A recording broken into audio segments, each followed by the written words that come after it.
ہر خاندان میں ایک ایسا شخص ضرور ہوتا ہے جو سارے خاندان کو آپس میں لڑوا کر کہہ رہا ہوتا ہے کہ میری دلی خواہش ہے سب مل جل کر رہیں۔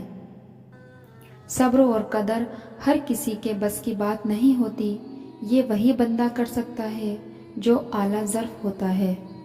ماں کی آواز ریسرچ کے مطابق اپنی ماں کی آواز سننا ذہنی دباؤ اور ٹینشن کو کم کر سکتا ہے، چاہے وہ آواز ٹیلی فون پر ہی کیوں نہ ہو۔ جب تمہاری جان کو خطرہ ہو تو صدقہ دے کر جان بچاؤ، اور جب تمہارے دین کو خطرہ ہو تو جان دے کر دین بچاؤ۔ جب اللہ کسی بندے کے ساتھ بھلائی کا ارادہ کرتا ہے تو اسے کم بولنے، کم کھانے اور کم سونے کی ترغیب دیتا ہے۔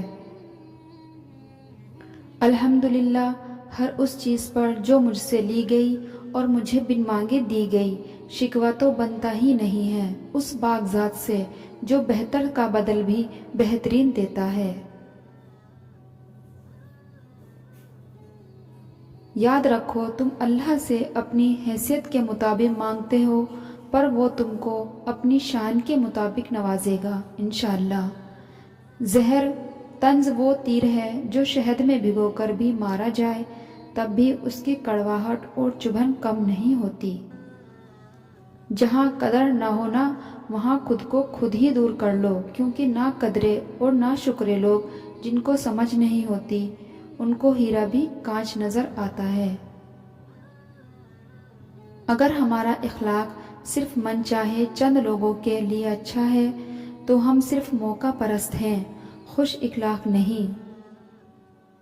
الٹ اچھے اور سلجھے ہوئے لوگوں کی سنگت میں رہا کریں، کیونکہ سنار کا کچرا بھی بادام سے مہنگا ہوتا ہے۔